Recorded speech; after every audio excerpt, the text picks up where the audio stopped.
Welcome back to another edition of Ashes to Apex. Today I have an amazing guest. I will dare to say amazing. Jay Fudickar. And Jay is an Army veteran. He also owns a recruitment agency called Jay Riley Recruitment. He's a family man of faith. Jay, thank you so much for coming on today. I feel blessed to have you here. Yes. And so Jay, why don't you tell me a little bit about yourself? Yeah, absolutely. Well, appreciate you inviting me on. So I grew up here in the Houston area, grew up in Katy, went to Taylor High School, graduated in 2001 and went to Texas A&M, joined the Corps of Cadets out there, and soon discovered that I really enjoyed the Corps of Cadets aspect of my experience at college, but not so much the college aspect of college. So I ended up leaving about a year and a half after the fact and kind of floated around and, saw, all of my friends kind of moving forward in life. And I, on the other hand, was I guess you could say it was kind of rock bottom for me. I was kind of living on my mom's, couch, living on my friend's couch, just kind of moving around, trying to figure out what my next step was. And, at that point, I remembered my Corps of Cadets experience, how much I enjoyed it. So I just went and signed up for the Army. Signed up as a chemical operations specialist because I thought it was going to be, in a lab, wearing a lab coat. At least that's what my recruiter told me. And that was the furthest thing from the truth. So what year did you join the military? 2004. Wow. So that was the year I graduated high school. Oh, wow. Okay. And also when I signed up for the Army. Yeah. Except I had an accident. I shot me out with a paintball and blinded my left eye, so I couldn't go in. But I had a lot of friends that went in during that time, and that was right at the height of the war in the Afghanistan. Yes. Yeah, and they told us, they basically said, if you're signing up for war. And, right. That's kind of where I was at life. It was like, it's either I take a chance on myself and get for me, it was the college money was really, important to me, trying to learn a trade, get some more discipline in my life, a little more structure. And yeah, it had its ups and downs. Let's put it that way. Did you truly know what to expect when you signed up? Was it sort of a shock when it really started to come to fruition? My Corps of Cadets experience was pretty intense. I'm not gonna lie. It was, I think over the years, they've obviously done better about the hazing and just the general environment out there at A&M. But when I went through, it was a great experience. I loved it, but definitely a lot of hazing, a lot of PT or physical fitness. So when I got to basic training, I thought it was easy. So yeah, silver lining was that as harsh as my Corps Cadets experience was, it gave me that mental strength to get through basic training. I thought basic training was like a vacation for me because I was getting paid to work out. Sure, they yelled at us and they, made sure we were ready. But the big difference, I think it was just mindset where, I was honed in. I was there to get better, to improve myself. And the military, when they bring you in for basic training or boot camp or whatever they want to call it, they're investing a significant amount of money into your training.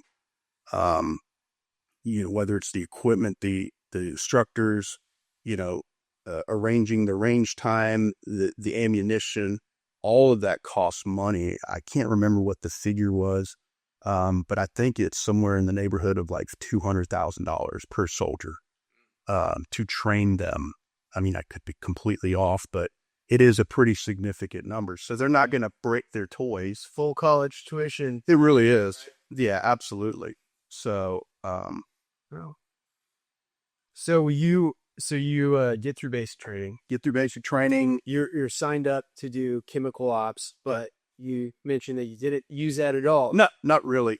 So, uh, I get to my first unit, and I had just completed an advanced training course in chemical reconnaissance. So I got to operate this really cool vehicle. They call it the Fox vehicle, and it can operate in a chemical environment where there's various nerve agent gases and you name it. So I go from that training thinking when I get to Fort Polk, Louisiana, they actually had a unit dedicated to chemical reconnaissance. And I thought, well, this is awesome. I'm going to go to this unit.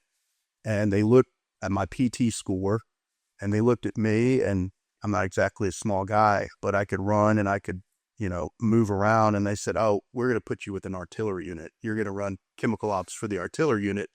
So I had signed up for the Army to stay away from the quote unquote front lines. And they're like, no, you're going front lines. Here you go, buddy.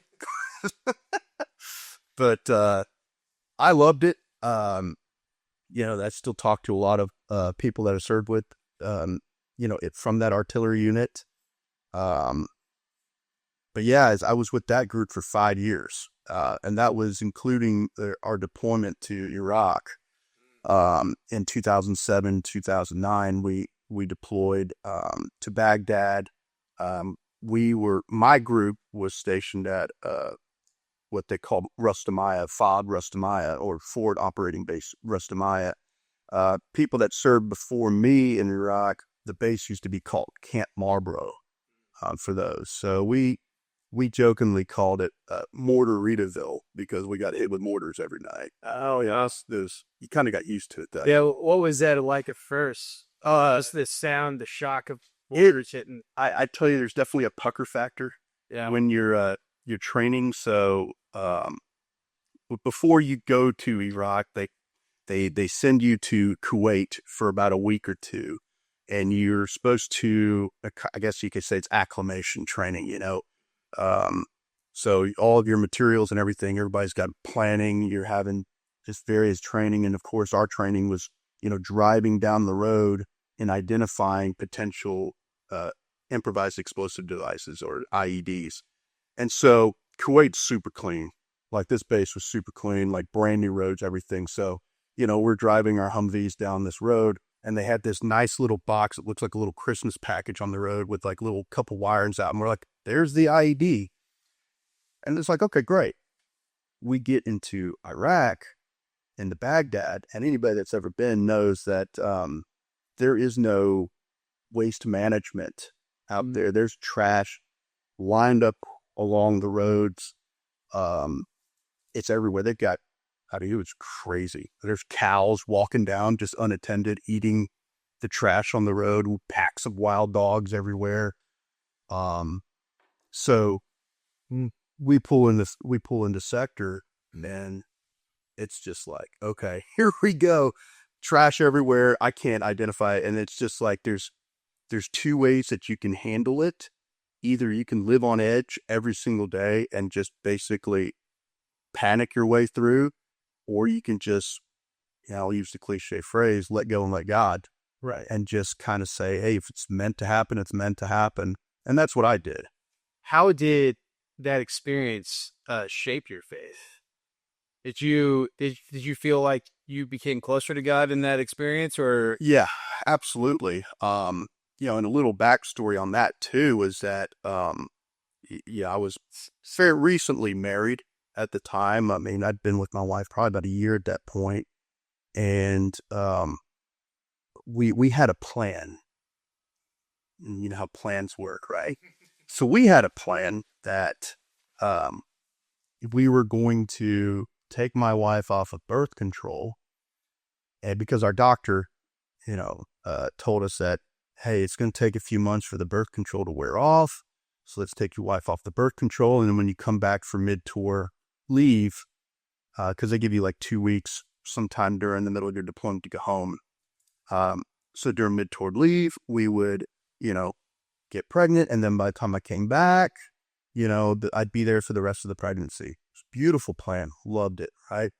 Well, we take her off birth control, and she gets pregnant within a week.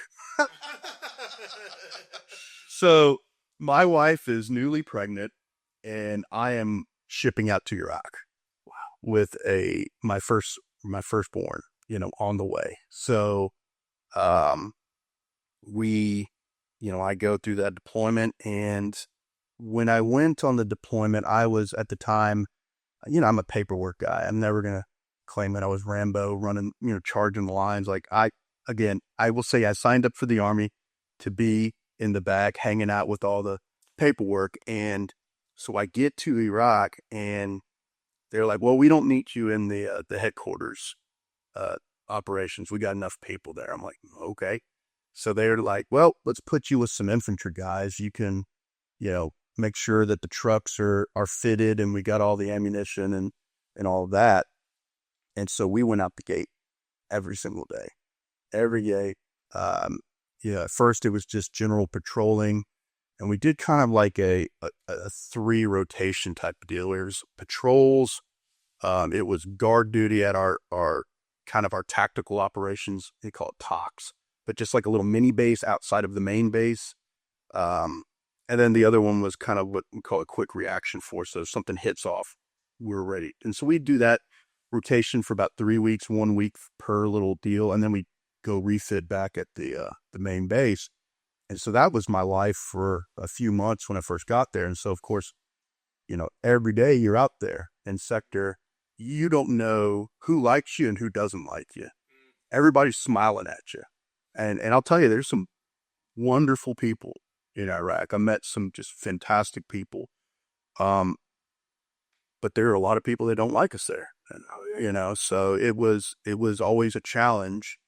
You don't know who to trust. Didn't know who to trust, so of course I didn't trust any of them. Right. Yeah. I trusted my battle buddies. Yep. And I trusted God. And, to answer that question about, my faith, yeah, absolutely. I don't think I've prayed so much in my life. Right. At first, I'm just kind of a control freak by nature, just the way I'm built. Even in my service in the military, like I was a chemical ops guy and they put me in an artillery unit. I didn't have anybody over me.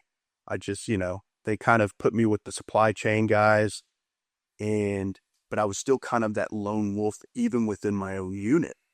So I had always kind of functioned as a doer, an individual guy that's like, if I'm going to get something done, I've got to do it. I don't have anybody else to depend on type of thing. You go to a war zone and you're there with your battle buddies, you learn to rely on each other pretty darn quick. And, as a man of faith, I prayed an awful lot. That's interesting. So while you're in that circumstance, what would you say your identity was in that moment? I mean, a lot of times we associate our identity with our vocation, right? What we do. It sounded like you went into chemical ops. I thought, hey, I'm going to do this. This is what I'm going to do. That's sort of shaping that identity. And then all of a sudden it's like, no, you're not going to do that. No, you're going to do this. Did that mess with your head at all? No, because the one thing that they tell you when you join the Army is that at least good recruiters, and even throughout training, they always tell you that you're a soldier first and you're your MOS or military occupational specialty second. You're always a soldier first. So, when crap hits the fan, you're not a chemical ops specialist, you're infantry. You're grabbing that weapon, you're going, and you've got to have that mindset, especially when you deploy, because I think the people that were in support MOSs like myself that go to a combat zone with the mindset of, well, it's going to be okay because I'm going to be in the rear with the gear. Those are the people that really struggle with deployments because they soon find out that no, actually everybody is on deployment. Mm-hmm. There is no front lines in the kind of combat that we were. Everybody's in a combat zone. Like, it's not the trench warfare of the World War I's and twos, you know. I mean, ever since, I mean, really the Vietnam War, we have not had traditional warfare. I mean, I'd even say make Korean a little bit, but since the Vietnam era, we don't have traditional war where, you know, we've got the battle in front of us and, you know, it's all been guerrilla and urban tactics. So you don't know, like, yeah, I might be on a base somewhere, but everybody's at it. That must be a really humbling experience. Oh, yeah, that's one way to put it. Yeah, I mean, you're there with, I guess, your brothers, Yeah. and that's all you know, and that's the only people you have to rely on. Yeah. Right. Yeah, it was an experience, I'll tell you. Joining the military in general was an experience because, I mean, you know, where I grew up, you know, I grew up in a really great neighborhood, really great school district. You know, you can almost say, call it silver spoon in your mouth type of environment. Like, it was just very rich environment, great environment, just awesome. And then you join the military, and not everybody has grown up like that. My rock bottom pales in comparison to a lot of the people I served with. You know, and it was just really eye-opening experience to just listen to their stories, their struggles, where they've come from, their experiences. And it really just opened my eyes to the world in general. And just, it was just something that changed my life forever. How did that shape your perspective on people in general? We all have our struggles. Mm-hmm. And empathy, you know, we all have our struggles. We have our demons. The enemy is coming after us differently. We're all, you know, struggling with various things in our lives. And, you know, the one thing too is that because I've deployed and because I've known people that have deployed, it has put me on high alert for people that are struggling with depression. The amount I've lost several people that I've served with to suicide. You know, I'm very big on, you know, the 22 a day veterans. This is a statistic out there that 22 veterans a day take their lives. And so, people out there are struggling, and they a lot of the times will put on a very happy face, and they will act like things are great, they're beautiful, they're wonderful. But if you start actually talking to them, you know, and you just start actually noticing their demeanor or their activities, how they're acting, you know, I try to engage with people as soon as I can when I start seeing those things. What do you think in those circumstances? What helps when you find someone that is struggling with depression, PTSD, Yeah, and you can just tell, or you engage with them? What do you feel like helps in those moments for anyone that's experiencing that? I think it depends. But a lot of it is just being there. Sometimes it's just as simple as grabbing a cup of coffee with them and just engaging with each other. I think, you know, people we're all about human connection. All of us are. What that connection is for people varies.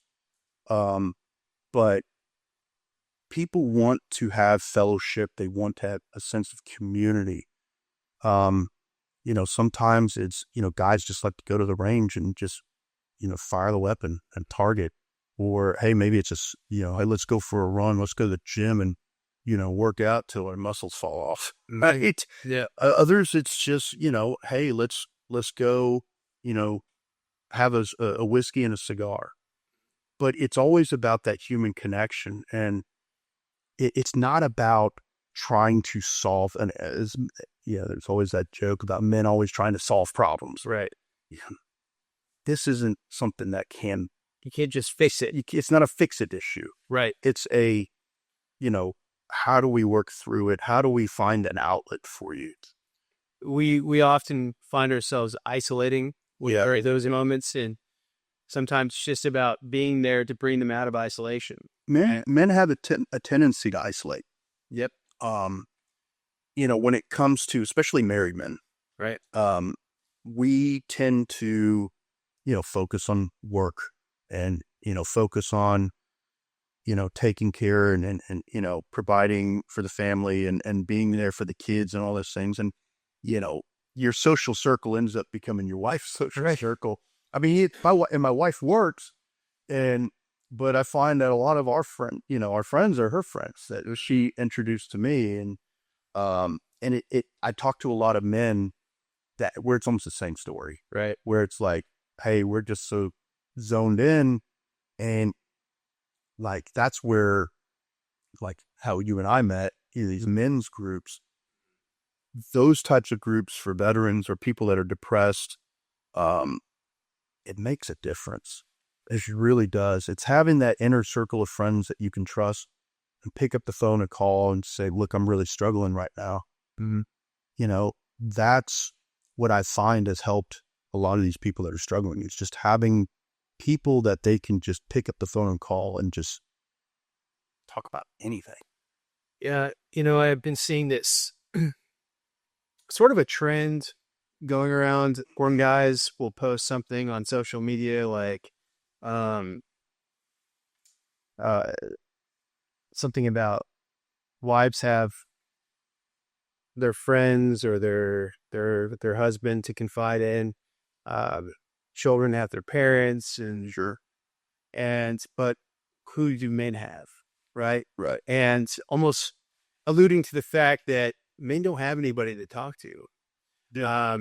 And the question is, who do men have in those scenarios? What would you say to that? I mean, fortunately for me, I have a wonderful wife. Been married for her, just over 19 years. Been with her for 20 years. So she and I have built a relationship on trust and communication, and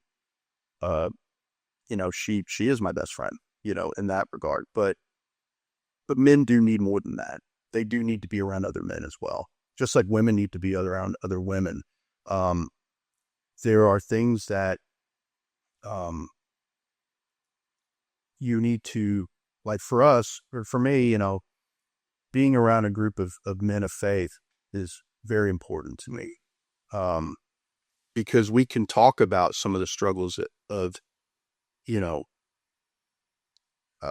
what we're dealing with on a day-to-day basis. How can we be better husbands?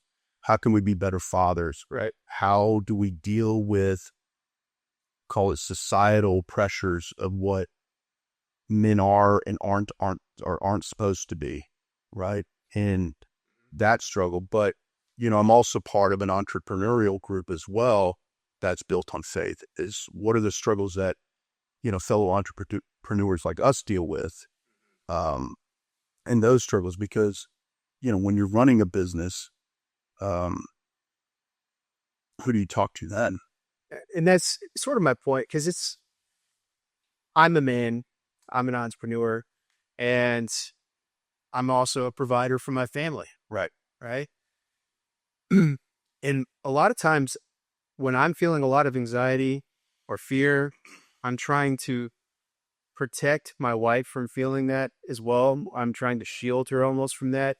So then I feel isolated, right? Because I don't know who to go to, who to turn to in those situations. Fortunately for me, I do have men's groups. I do have my relationship with God. So I would argue you have God. Yeah. Obviously you have God, right? Yeah. So and where are you getting your source of power from? Right. And that relationship with God for me is what keeps me stable, and then having other men to talk to. Exactly. Right. It's funny you say that about the shielding aspect. When I was deployed, yeah, I told you about our joke calling him Mortaritaville every day, but my wife didn't know that. Wow. My wife didn't know that we got hit with an IED on a mission. My wife didn't know that my former commander lost his life. You know, she didn't know that until I came back and told her. Because I wanted to shield her from that. Because in that situation, the spouses in your family are on that deployment as well. It's not just us that are in the deployment. Our families are in the deployment. And yeah, my wife was pregnant too. And so the last thing I need her to deal with is, finding out that our base is getting hit with mortars every night and that I'm rolling outside the gate every day going on patrols for hours. And, we're going out and trying to capture high value targets that are kind of dangerous. Right. So it's one of those things as men and, and I mean, I'd go to say that sometimes women are doing the same. We want to protect each other. If you're in a good marriage, I think both the partners are trying to protect each other, in that sense. But yeah, I mean, my faith, is definitely getting stronger as I get older and wiser, and realizing the ultimate truth is that, I think I'm in charge, but I'm not. Yeah. And in previous podcasts, it's been a common theme where you've discussed our sense of control. Right. Right. And most people, everyone I've interviewed has basically said control is an illusion. That's something that they've found through their journey. Yeah, it's definitely an illusion for sure. And that's where the enemy can come in and really utilize his two favorite tools, which is fear and anxiety. So you get the illusion of control, especially as an entrepreneur. You start that company kind of bootstrapping it. You're the chief everything officer, as Dave Ramsey likes to say. Yeah. And you're doing everything, you're controlling everything, and delegating becomes really, really challenging. And so you start thinking that I am successful because I'm doing everything and I'm in control. And so maybe you get some wins here and there, and then all of a sudden things just stop working. And it's not necessarily due to your effort, but just everything hits. Right. And that's where the fear and the anxiety comes in and really can grip. It could take a hold of your life and your heart. And so, yeah, it's a real struggle. Absolutely. I struggle with that myself. Yeah. As an entrepreneur in general. But I will say that struggling with those things has brought me closer to God. Yeah. Because I absolutely have to rely on God in those moments. Otherwise, I'll go crazy. Yeah. I can't begin to tell you how many times as I've started, because I started my business back in 2020, right at the start of the pandemic. So my wife and I, we take the family on a spring break cruise, and we're on a cruise ship, and it's almost like watching the zombie apocalypse happen. We're on this beautiful boat, and I'm just like grabbing one of these little, fruity Mai Tai drinks or whatever, right? Whatever, they got the umbrellas in it, and I'm watching the TV, and it's just like, everybody's, it's a pandemic. It's a pandemic. I'm like, what is this? Oh, I mean, I'm thinking it's just like, yeah, man. And that's when they're like, 2 weeks and it's beef. And I'm like, okay, it's just another whatever. Mm-hmm. And we get back, and like, by the time I got off that boat, I mean, we went to Walmart immediately, and I think I bought 2 or 3 butterball turkeys and just all sorts of groceries. Of course, you couldn't find toilet paper because, with an upper respiratory disease, naturally you're going to want to stock up on toilet paper, right? But and we got back to our house, and all these companies were furloughing people and laying people off. And, I was part of that furlough. And I'm sitting there at my house and I'm like, okay, what do I want to do with my life at this point? Which takes us back to your last assignment in the military. That's right. Yep, that's right. So after my deployment, I came back and went up to Fort Leonard Wood, Missouri, and served as an operations sergeant for the Non-Commissioned Officers Academy. I was in charge of running ops for what they call the Senior Leaders Course for the Chemical Ops Group. So that's typically for people trying to be Sergeant First Class, E7, and it's a requirement before you can potentially become a first sergeant. So I won't say it's not the last leadership course, because if you get fortunate enough to get selected for Sergeant Major, you go to Sergeant Major's Academy, but it's really the last senior non-commissioned officer leadership course. So, I was fortunate enough to run that for a couple years, and I'm looking at my wife and I'm like, okay, what do I want to do? Because I don't think I could do 20 years of this. I don't blame you. I wasn't built for 20 years in the Army. So I was earning my bachelor's degree in business at the time, and I just love engaging people and talking to people. So I'm like, all right, what job fits into that? So I volunteered to be an Army recruiter because that was the closest thing to a sales job I could find in the military. And I was probably one of the few knuckleheads there that volunteered. Nobody wants to volunteer for recruitment. It's a lot. They say it's the place where Army careers die.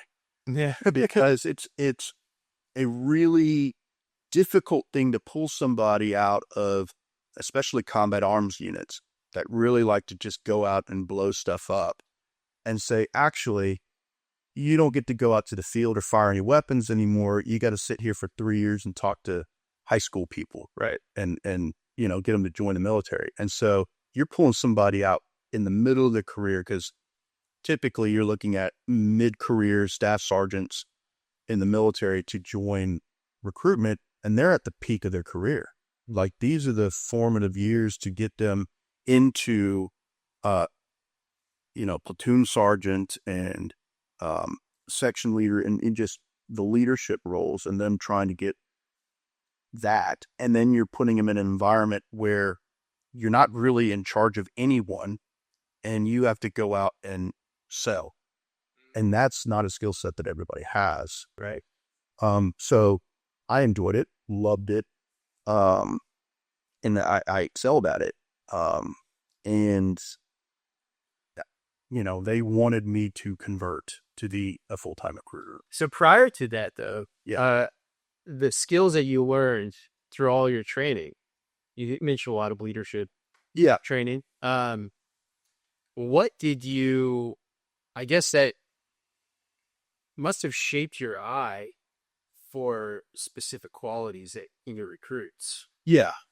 How did you use that? How did you use that in yours? So I have a unique Army career in the sense that typically military leadership is what we call authoritarian leadership. I've got a bigger rank than you, therefore I'm in charge of you. And you have to do what I say or else. Now, granted, most really good leaders in the military don't lead like that because, it's small-minded leadership. But unfortunately, there are a lot of people in the military who say, I've got a bigger rank, therefore do what I say or else.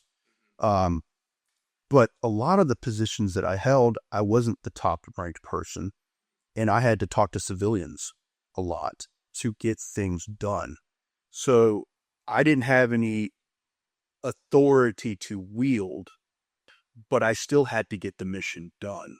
So I had to learn the real leadership traits of servant leadership and influential leadership.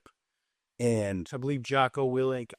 Jock's great. Yeah, he calls it leading up the ladder. You have to. I mean, right. And that's where you really start to learn about what makes people tick.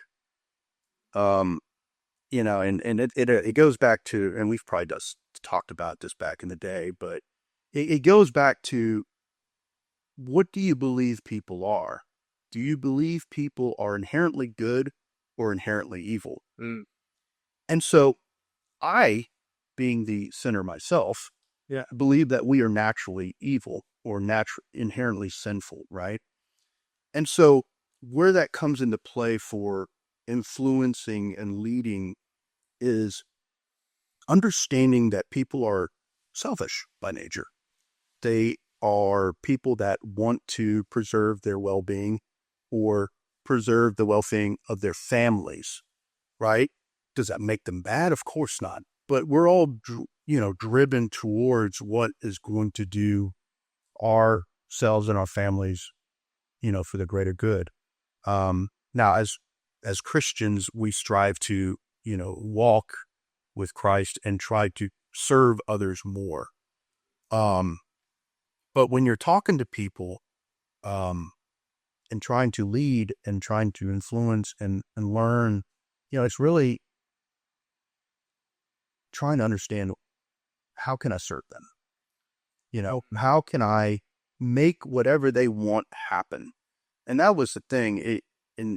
When I was running around trying to, especially when I went up to Fort Leonard Wood, I was an ops sergeant in an NCO academy. I was an E5 sergeant, but that meant nothing in the NCO academy. I might as well have been a E1 private at that point. I mean, and then there's, regimental leaders and generals walking around. I mean, and then you had these civilians that were, making probably $200,000-$300,000 a year. And here I am, little peon Jay running around, and they're telling me, well, you got to get this done. So it was just a matter of understanding what can I do for you? Right. Yeah, exactly. So, and I'm sure that somehow that that mindset shifted over into your recruit. It did. And how did you feel like you were serving the recruits in those? So when you're an Army recruiter, there's really two ways that you can approach recruitment. And this goes out into the civilian sector. And what I do today is that you can try to serve your own needs, or you can serve the needs of your recruits. And for me, and what the Army did for me and my family, I wanted people to experience that as well. The Army has paid for a lot of great things in my life. I mean, I've got a bachelor's degree in business. I've got an MBA from Colorado State. I'm on the verge of probably going for my doctorate degree, all paid for by the military. And the training that I got to experience, the people that I've gotten to meet, the access to some of the best leaders I've ever met are in the military. I mean, they're just some fantastic people in the military, and fantastic Christians in the military. And it gave me a sense of direction. And I wanted people to come into the military knowing what they're getting into. So when it came to, we had a mission, and that's where people get in trouble, is you have a mission. You have to get 2 recruits in a month. That was kind of the goal. And for me, I had faith that if I go out and I bring what the Army has to offer to enough people, that it'll take care of itself. And it was always about understanding their situation, because some people want to sign up for the military because they want to blow stuff up. And that's great. We got a lot of jobs that you can go do that. But other people, most people that join the military, they want to be a nurse, or they want to work on technology, or they want to turn wrenches and in the motor pool and fix some vehicles, or they don't know. They don't know. Right. And just looking for direction in their life. They're looking for direction. They're looking for structure. And it's just a matter of just sitting down with them and just understanding, what are they looking for? I think that's the most interesting persona there, is someone that doesn't really know what they want to do with their life. And then I'm sure your job really comes into play at that point, because you have to find the qualities that are going to help set them up for success so that they're in a role that they're going to actually enjoy. Right. Yeah. I mean, and I can't begin to tell you how many people, even to this day, they tell me that, well, my kid needs discipline, so they need to join the military. Mm-hmm. And I tell them immediately, the Army or the Navy, the Marines, Air Force, Coast Guard, none of these branches are going to give your kid discipline. Your kid has got to want to be better. They will give you the structure. They will give you, a nice, boundary, the infrastructure, the structure, everything is there to become disciplined, to become better. But that has to come from within, and the people that thrive in the military and just in life in general, they have to understand that where they're at currently is not where they want to be. They have to utilize it to get better, if that makes sense. Did you ever find yourself in a situation where you had to just level with the person and be like, this isn't right for you? Oh yeah. All the time. Or yeah. Yeah, I can't begin to tell you how many kids come in and they want the Special Forces contract. Mm-hmm. And I'm looking at this dude, and he looks like the only thing he's lifted is a video game controller and some Capri Suns, right? And I'm like, look, dude, pace yourself. Come on in. Like, if you want to do that, let's sign you up for 11 Bravo infantry, or or we can sign you up for this job that's with computers, because it seems like you like to play video games. We can sign you up for this. You'll still get all the HUA training you want, but we can gradually build you in. And then I say this to my wife all the time. It's about managing expectations. I think in general, I think people, it's understanding, what's real and what's not real. But no, I had to do it all the time in the military. And some people, I talk to a lot of people and I just say, look, I don't think the military is for you. And they were well qualified. And my station commander would look at me like I was crazy. Yeah. But I had to think about my battle buddies that are actually out there fighting on the quote unquote front lines. I don't like using that, but I'll just use it for today's purposes. But I didn't want to send people into infantry because I had, I served with infantry people that were deployed. And, I know based on what I saw from those guys, what it takes mentally to be an infantry. And, if you don't have that mindset, like, you're only going to do your team, wrong when you're out there. Right. So did that experience being in the infantry help cultivate and shape that mindset of, it's not necessarily about me, it's about the entire unit? Oh yeah, 100%. I mean, when I got to serve with those guys in Iraq, the infantry guys, I mean, look, it was almost like two separate teams within it. Like, there was the support guys like me, and then there was the infantry guys. And so the infantry guys were really in charge of like planning the actual missions. When we went out into sector, they would go in and do what they had to do while, but just seeing and being around, really excellence. Well-oiled machine. The amount of training, like, the big thing when you're in, combat and we're training, it's always about learning how to clear buildings, and so you see the SWAT teams doing it, you see these infantry teams doing the combat arms, and, I got some of that training myself. But watching an infantry, watching these guys go in and clear a building, it's just the coolest thing. It's so smooth, and just watch them do it.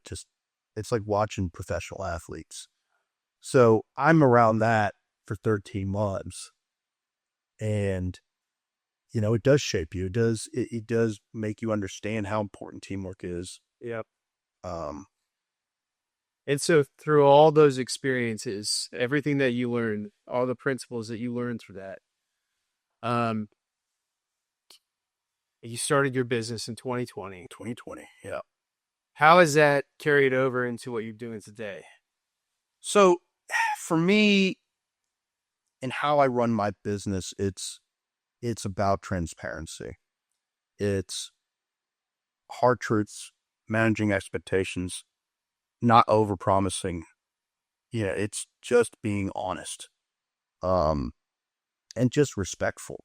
And I think as an entrepreneur and a recruiter, it gives me insight into, let's call it the golden rule. Treat others the way you want to be treated, right? If I'm a business owner and I've got a recruitment agency trying to recruit for me, what do I want from them, right? Am I wanting somebody that's just going to throw a bunch of resumes at me, or do I want somebody who's going to actually properly vet people? And when I became an Army recruiter, I've carried those skills over about risk mitigation up front. The biggest thing for us when I was recruiting in the Army was identifying red flags. And, it doesn't mean it's a bad thing, but is it the right thing for the military? Yeah. And so I think a lot of people in my space, they don't like to ask the hard questions. They don't want to dig beyond the surface level answer. I call them the throwaway answers. Like, how's your day? It's great. That's your throwaway answer. That's everybody's, hey, how's everything? Oh, it's great. It's great. But as a recruiter, as somebody who's recruiting for my clients, trying to improve the lives of my clients, because you got to look at hire, like a hire is not just another body, right? That business owner needs to hire that person for a job, because if that job is not filled, the business cannot move forward.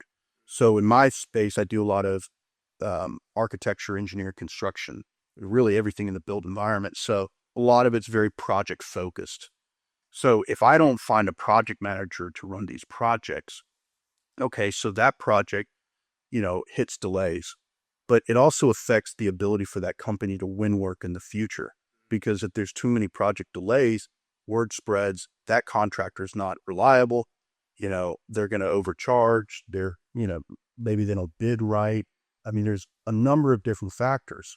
And so that role not being filled affects the business. It affects the profitability, sure, but it also affects the coworkers around them, because somebody's got to pick up the slack. I do like how you have complete awareness of really empathy for the companies that you're working with, right? It sounds like it's a really important aspect of the job is feeling, I guess you are part of their team. Yeah. Once you partner with them, right? That's what I mean. And that's what I strive for. It's like, look, I am an extension of your team. Mm-hmm. I am, I've recruited both externally, like agency like this, but I also recruited at Halliburton for a period of time.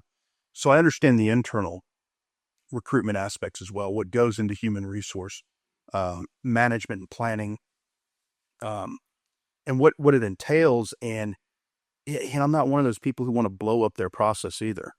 I'm an extension of their team when you need it for the hard to fill jobs, or if you need somebody fast, we tap into our network. And so the other thing too is that we're all people, right? And it goes back to the struggles that we all face. And for the job seekers, I don't want to take somebody from a company that they're at to place them at a company that's not the right fit for them. Mm-hmm. Right. And even if they're unemployed, I don't want to set them up for failure. So it's the empathy, it's the understanding, like, okay, I could get the quick win and fill a job and then get paid. And then that guy doesn't work out in 6 months, 7 months. I don't want that. I want that person to be there for years. And so that's where, when I'm talking to these candidates up front, when I'm talking to my clients up front, it's not just about filling a job. It's about what works on your team, what doesn't work on your team, or what makes you get out of bed in the morning to work, what motivates you. And that's really what it boils down to. Okay. So yeah, I completely understand that. Just being from an agency background, I also feel like an extension of my client's team, and Yeah. it really helps if you put yourself in the client's shoes. Right. Right. And being completely honest. Otherwise, Yeah. there's just constant uncertainty. It's just not good for anybody. Right. So you starting your business in 2020. Yep. We're in 2025 now. Over the last 5 years, what type of struggles have you faced, and how have you coped with that? Yeah. I mean, recruitment it's been a wild ride these past 5 years. I'm sure every industry it's been. We had this little thing called the pandemic. That kind of affected some. Starting their business during the It's starting the business during the pandemic. That was fun. Yeah. But it's always kind of up and down.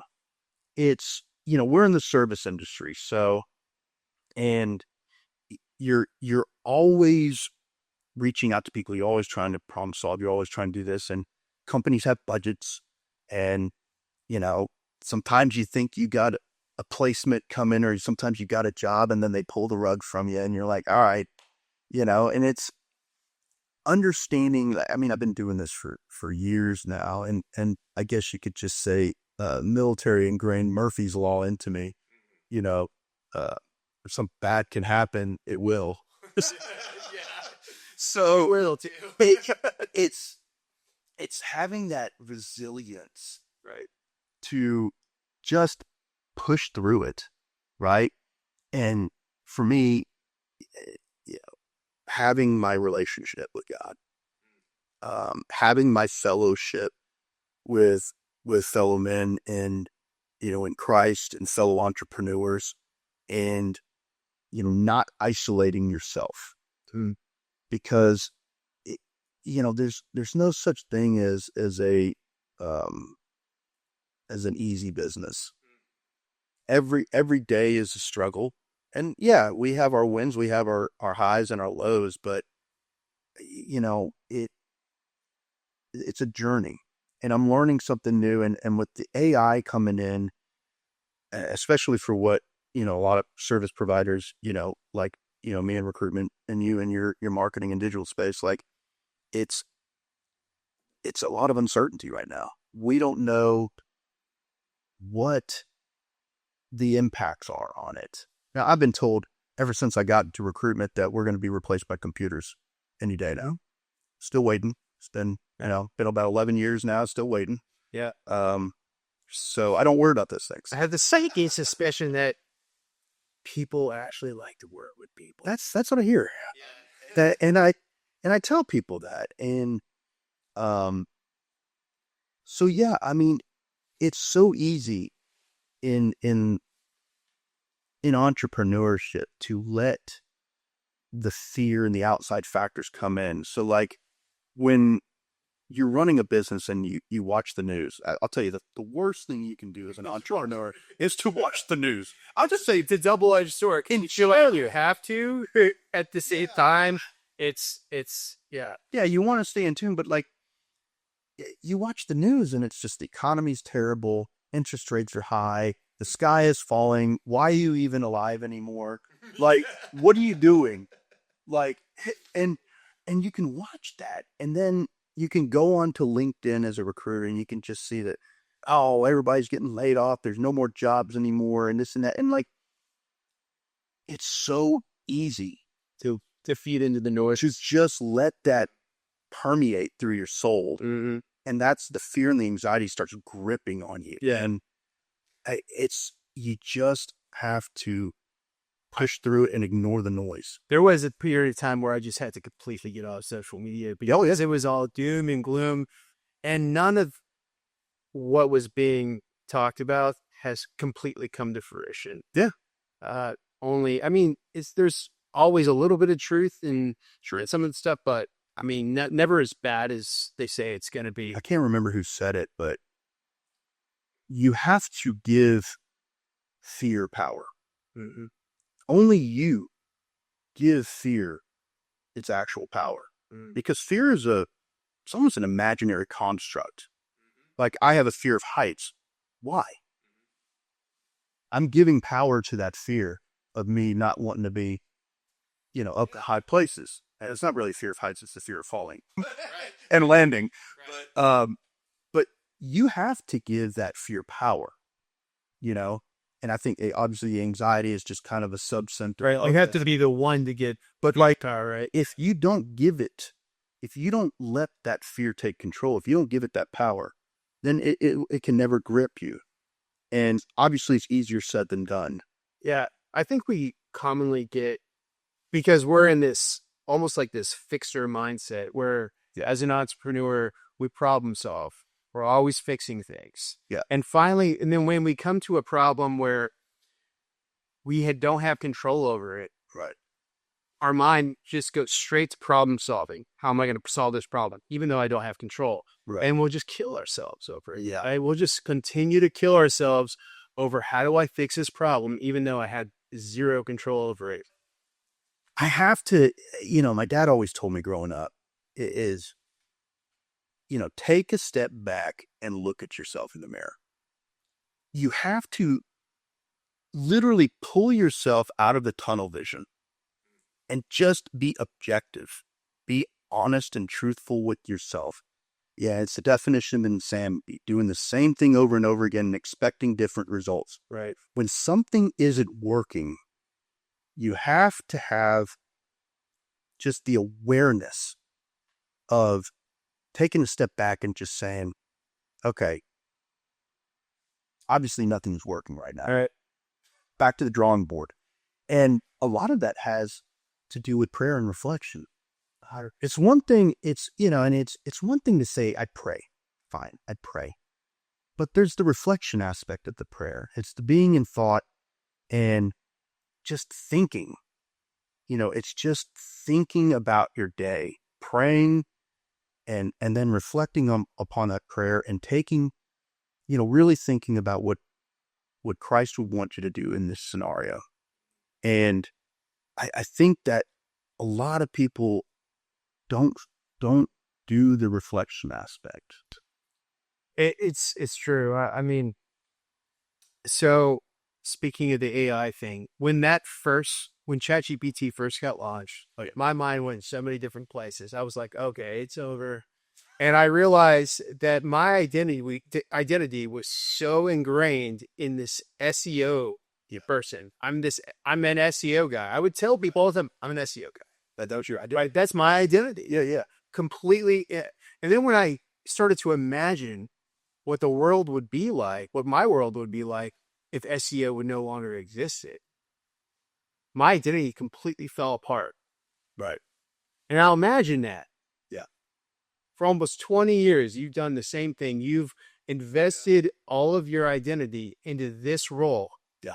And then all of a sudden, overnight, yeah, it's like it could be gone.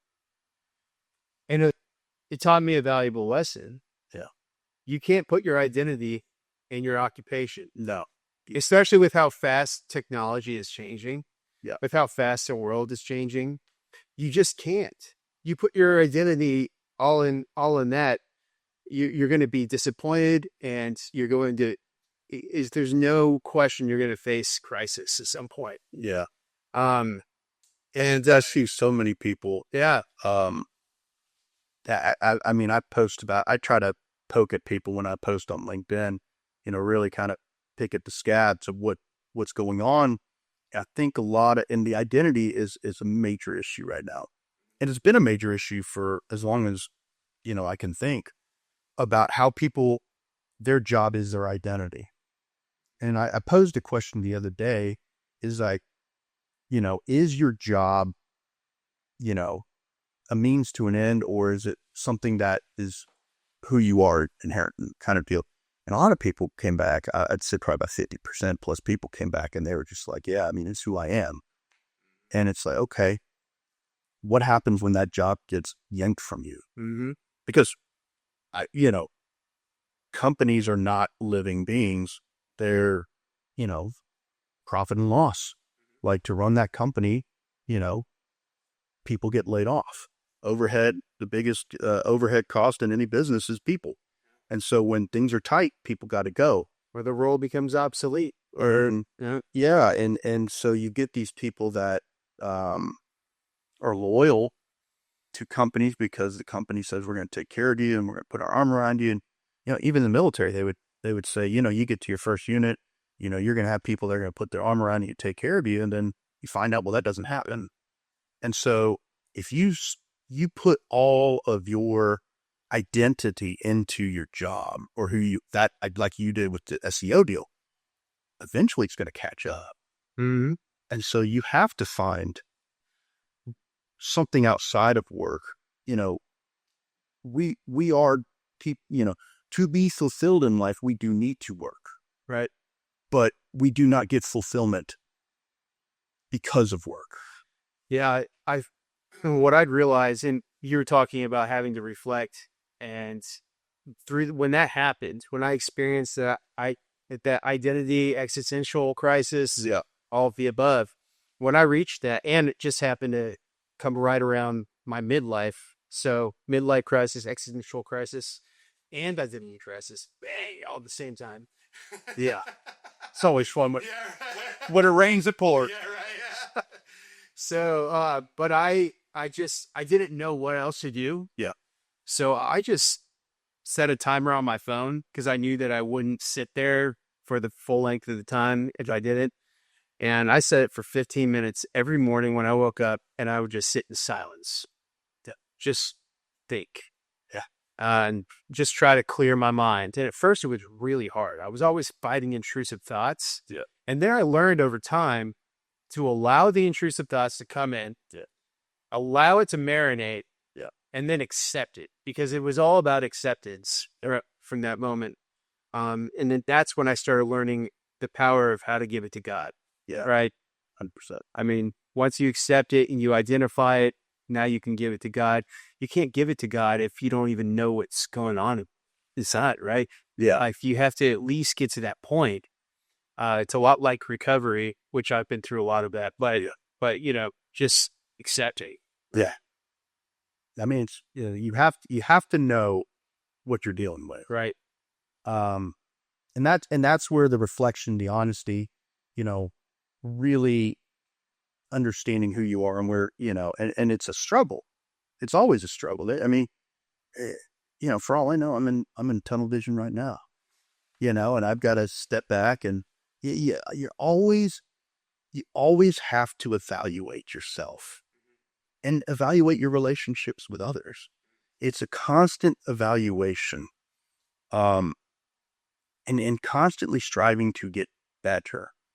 It doesn't mean that better means that you're going to be a quadrillionaire and, run SpaceX or something, but, it's always striving to get better and move forward. And, does that mean you're always moving forward? No, sometimes you gotta hit the reset button. You gotta take a couple steps back because maybe you took the wrong turn at Albuquerque, like Buggy Bunny used to say, right? But it's that constant evaluation, the constant honesty with yourself. And, sometimes it takes a group of men or a group of peers to lay that at their feet. I mean, and just say, all right, this is what I'm dealing with. And this is what I'm kind of thinking, but lay it on me. And sometimes it takes hard truth to get to the crux of the issue. All very, very true. Yeah. Yeah. I mean, everything that you've talked about is hit home for me. Being in an entrepreneur role, and just not knowing what to expect. I mean, they say that anxiety is living in the future. Yeah. Depression is living in the past. Yeah. How have you managed to stay present? I guess you could say yeah, it's one of those things where, you can't, I guess it's that control factor, right? Um, Basic SWOT analysis, right? And the one thing that you learn just do basic SWOT analysis, you can't control the O on that at all. I mean, Right. you'd like to think you can control the O, but that's why they call it outside factors, right? Not controllable factors. It's outside factors. And you want to make those plans, and you plan, but you've got to expect that your plans are just plans. They're not, fact or reality. We want to breathe them into reality through our own execution efforts, but understanding that is just merely a roadmap. Mm. And for me, what helps me stay grounded is just my family, and my relationship with God. But I've got a wonderful family. I mean, like I said, married for 19 years. I've got a son that's senior in high school. Got another son that's entering his 8th grade year, and truly blessed to have them. And, being around them and being a part of their lives helps me to stay present, because if I'm so focused on the future, with my business and, trying to grow that, too much, then I lose my time with my family. I was just gonna, yeah. Have you ever felt like you had to step back a little bit from it's easy to get caught up in the ambition. It's easy to get caught up in building your business. Yeah. Have you ever felt like I need to step back from my family? Step back from my family? No, for my family. Yeah, for your family. Just so a little bit time management, A little bit, but I mean, you have to understand that, I was in the Army for 10 years. And, the joke in the military is that if Uncle Sam wanted you to have a wife and family, they would have issued you one. So when I deployed to Iraq, it radically shaped my mindset around everything and what I wanted for my future. I didn't want to go on any more deployments.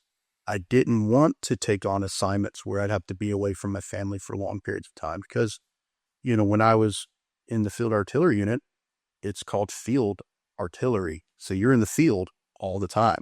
I probably spent 4 months out of the year, if not more, in the field away from family. And that was before any other training exercises. And so I never wanted to be in a situation where I wasn't present for my family, because it goes back to identity. Why do I work? Right? I don't work because that's, going to fulfill and fill the hole in my heart. I think a lot of people think that if I have the right job, right, and I have the right company, then everything will work out. everything will work out. And it's as a man of Christ and somebody who's constantly pursuing that path, you understand real quick that the things of the world are not going to be what fills your heart, right? It's your relationship with Christ. It's your family. It's being there for your friends. It's everything but, right? So for me, that's what keeps me grounded. It's just understanding, why do I work? I work for my family. I work because that is what I've been, put on this earth to do, but it is not who I am. So back to what we were just talking about. Let me show. You were just talking about work-life balance, Right. and I find, for me, when I'm tuned into work, I have a difficult time shifting gears at times. Yeah. You know, it's like my mind's on work. Just got off work. I'm now, it's time to be a dad. Right. What challenges do you face when it comes to switching gears like that? It's hard. I think everybody struggles. Even non-entrepreneurs struggle with that, and that's why I think a lot of people that like the 30 minutes to an hour commute enjoy that commute, is because it does give them time to disconnect from work, before they get home. But the one thing that I'll say when it comes to just relationships in general and work-life balance is there is a phrase that we kept repeating to ourselves when we were deployed in Iraq, which is complacency kills. And it's so easy to get complacent with your relationships and your family. It's easy as a man to be complacent in your marriage. It's easy as a man to be complacent with your, relationships with your kids. You almost take it for granted. You give your wedding vows till death do us part, and sometimes people rest on the laurels with it. And so you have to put in a concerted effort to be present for your family. I see a lot of entrepreneurs. I mean, the divorce rates are probably higher for entrepreneurs than they are for non-entrepreneurs, because they give everything they've got towards their business and they have nothing left in the gas tank for the wife. And you have to always, there was something that I learned a while back that, has really helped my wife and our marriage is, everybody talks about communication and finances. Like, those are two biggest things. And yes, I agree with that. But I think the thing that really affects marriages is that you no longer see them as a woman. You see them as a wife, you see them as a mother, but you don't see them as what attracted to them, to you, to them in the first place. You have to date your wife. Mm-hmm. You have to do stuff with your kids. Sure, the mentoring and the, making sure your kids are on the right track, but sometimes it's just go for a walk with your kids or play a video game with your kids and be there, do something. It could be as mundane as watching paint dry, but as long as you're there with them and you're present with them, that is what's key. So as a spiritual leader of your household, how do you fill your tank? How do you continue to fill your tank? Because it's really easy to get caught up in providing. Yeah, oh yeah. And you're just providing. That's all output. Yeah. Where's the input? How do you cultivate that? I mean, vacations help. Yeah, a lot. And it doesn't have to be anything extra. Or going out to dinner with your family once a week. Just pulling yourself out of the mundane day-to-day. I mean, and, I constantly do that, when it comes to evaluating myself. I like to think of it as literally extracting myself from my life and looking at it as if I'm like hovering over it. And you have to do that with your family too. You have to pull your family out of the day-to-day and just do something different. Like, so maybe it's just like, I mean, where we live, we got this beautiful state park right down the road. I mean, take your kids out and family, just go for a nature walk. Something to break up the monotony, and not talk about, why are you not making good grades in school, Tenny, or how's your job, honey, or how's, it's just being there and, talking about how are they doing as people, what are, their dreams and aspirations, and just really trying to understand them.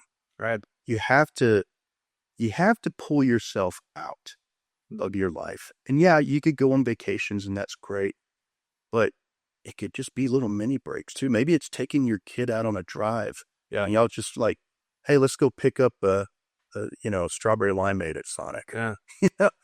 Something as small as that. And And that helps. It goes a long way. Right. And I find that the busier my life gets in parallel, I mean, I have to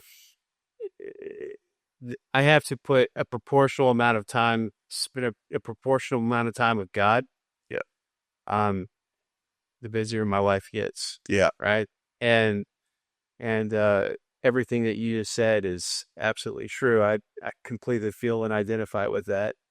But if I don't have that time, focus just between me and God, just straight up, I don't feel like I have a lot to give. Yeah. Right. You just have to think of it like, I've got to get my connection from somewhere, right? I've got to get my energy from something. yeah, Right? they, we're at the stage in our lives, where we're kingdom building. And it's very easy to build that kingdom, but you have to remember that the kingdom is for the people. So, you can build this wonderful kingdom, but if there's no people in it, then what do you got? Some buildings. Yeah. So it all goes back to, why are you doing what you're doing? What is your purpose in life? And when you have a family and you have relationships, it's pouring into them as much as you can. And it's very challenging. And you have to constantly be aware and have real honest conversations with your significant other, and trying to understand, what do they need from this? Because you can say, and a lot of men fall into this trap of, I'm providing, that means I love you. But that might not be really important to your spouse. Mm-hmm. They want to spend time with you. They kind of like you. They married you, right? Mm-hmm. So, yeah, that's great. You're a great provider. You, beautiful house, all this stuff.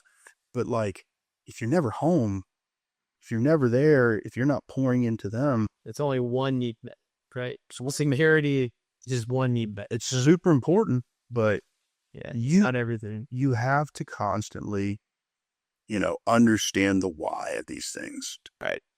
And you touched on purpose, knowing your purpose in life. Do you feel like what you're currently doing in recruiting aligns with your overall purpose? Yes. I'm truly blessed to do what I do. I mean, sure, when there's always that thing when you're a recruiter, and you're at a party, one of two things happens. Either when they find out you're a recruiter, one, either they want to be your best friend, or two, they don't want anything to do with you. Right.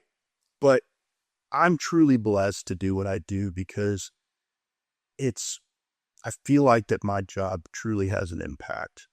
When I was an Army recruiter, that was a thing that just really got me up in the morning, was to, try to improve the lives, of people, and the military was just an avenue for them to get there. And I really felt like I was bringing people out of their situation towards a brighter future. And what I do now, is the best of both worlds. I'm helping a job seeker, find a new job, a new career that's going to help them provide for their families, and help them build towards their dreams as well. But I'm also helping a business owner, keep the lights on, so that they can grow, so that they can hire more people, so that those people can provide for their families. And there's nothing, it's one of the best feelings in the world. Even to this day, I mean, I've made hundreds of placements throughout my life, right? And I still enjoy the feeling I get when somebody gets a new career and a client gets a new employee. I love it. I love it. And, it keeps me going. I'd almost say it makes all the fear, anxiety, and everything else that we deal with worth it, right? Yeah, absolutely. I think, and thank you so much for coming on. Yeah. And just so, if you happen to need a recruiter, or you happen to need something, Jay is offering a 10% off your Our recruitment. your first recruitment. Yep, off recruitment services. If you just mention this podcast. So, Jay, thank you so much for coming on. Yeah, thank you for inviting me. Absolutely. Well, this will wrap up this edition of Ashes to Apex. Please like, subscribe, and listen to us. You can find us anywhere where you get your podcasts. Thank you so much for tuning in, and have a great one.